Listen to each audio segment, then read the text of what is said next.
High Imperator George Dan Silibus stood within the command room of the head ship of the imperial fleet. A tall man of even build with a curly gray mustache and a head that was once full of dusty blonde hair. He stood with his arms clenched behind him, staring at the screen depicting the planet Oixgor where the alien race, Oixgorii, dwelt. Everyone was silent. All eyes within the command room stayed glued on the High Imperator. Everyone awaited his command. The war with the Oixgorii had taken quite a toll on humanity. Thousands of lives were lost in the ongoing war.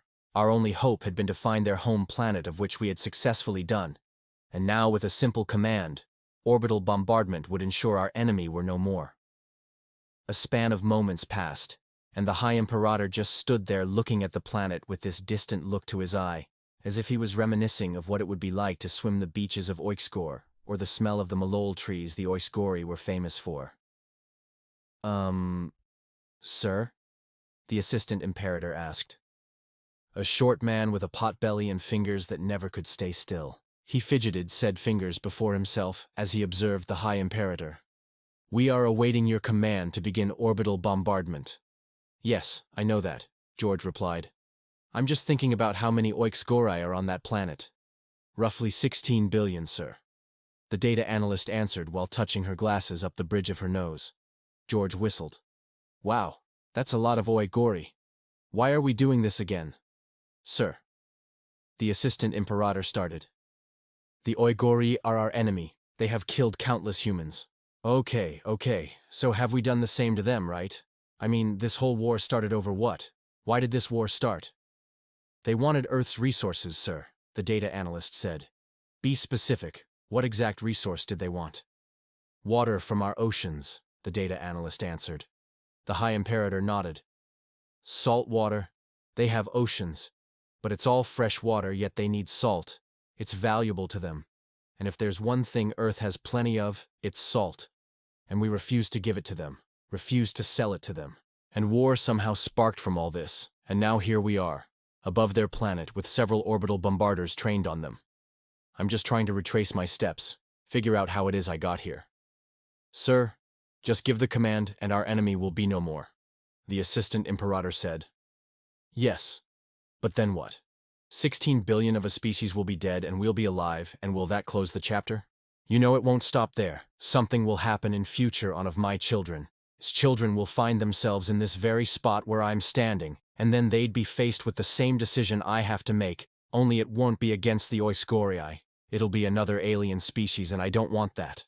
I find I don't want that at all, High Imperator George said. Sir, a lieutenant interjected. With all due respect, I was there at the Battle of Chicago, when they assailed our shores.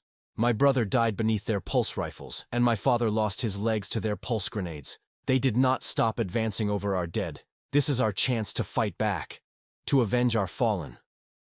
I was there too, you know, George answered. I was on the Chicago beach that day, just the commander of an artillery unit. We lost that war. We lost it badly. Yet I recall you survived it, just as I did. How then, Lieutenant, do you account for that? The lieutenant struggled for words. Everyone knew what he was going to say. The Oixgorii had taken over an entire coast. All of it was under their rule due to their surprise advance from the depths of our oceans. Yet they did not eradicate all life. They let all who'd surrender go free, unharmed, the lieutenant said. All who'd survived the assault on the Chicago beach were those who surrendered, those who were set free to live for another day. My point exactly. They let those who'd surrender go free. They let the wounded be taken care of. They did not hold prisoners. All they wanted was the stupid salt, High Imperator George said. He raised a hand to his face and rubbed at his brow. I don't want to be the one who gives the command. Yes, I've served all my life. Followed every order, and now I find myself in a position where I give the orders, but you all know once I give the command, this decisive victory the press will push on. Every human will have my name on it. High Imperator George Dan Silibus, savior of mankind. I can already see the headlines on all the tabloids. This victory will be claimed by me, given to me. Yet when night comes and all of you lay cozy in your beds, under warm blankets with a good book to bring on the sleep, I will be wide awake, drinking myself to an early grave, knowing full well 16 billion lives were lost because of me. Don't you see? This is a grave I'm digging. It won't be just 16 billion alien souls in it. I'll be there among their dead. Once I give the command, I'll be among their dead. Silence reigned within the command room. All that was being said echoed across the numerous human ships orbiting the planet Oixgor. We all understood the implication the command will have. An end to a war, but at the cost of a great weight placed on the shoulders of one man. Was this what humanity had come to? Was this a worthy sacrifice? We all struggled with the moral dilemma. On one hand, an entire alien species would be wiped out to guarantee our victory against them. But on the other hand, the voice of he who would lead with the command to destroy will forever be weighed down by the guilt and sorrow said command held. I met one once, under a flag of parley during that temporary ceasefire we had at the Australian beach line. All they wanted was salt, just to lick it is all they wanted. When we talked, all they did was just stand there licking salt while they gave us wine made from the bark of their malole trees. Why did we deny them salt? Why? High Imperator George's speech was cut short when the assistant imperator pulled out a plasma pistol and aimed it at his head.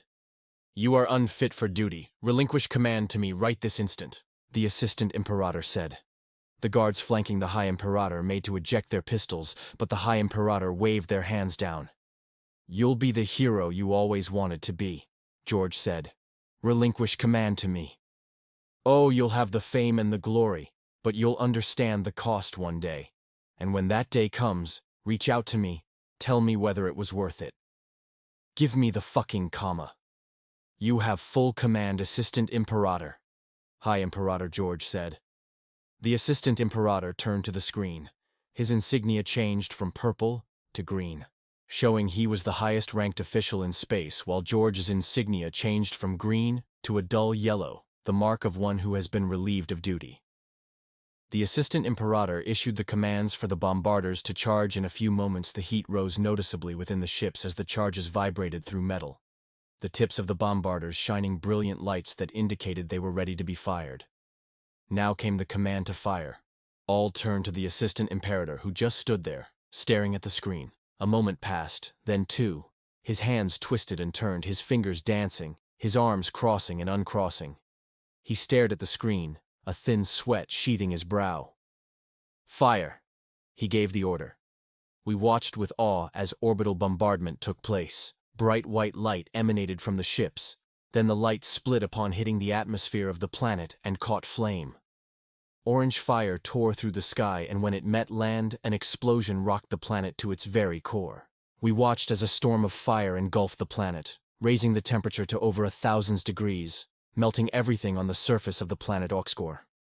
Their oceans boiled, their malole trees were no more, and as the planet collapsed in upon itself, all were certain the Oixgorii were no more. The Assistant Imperator started crying then. A sob escaped him that caught everyone's attention. Then his shoulders shook, and he collapsed to the ground on his knees. He placed trembling hands to his head and yanked his hair off by the roots while wailing. You made me do this! You made me do this! Why did you make me do this? The orange glow of the destroyed planet cast a sordid light upon the High Imperator George Dan Silibus, revealing the solitary tear trickling down his cheek.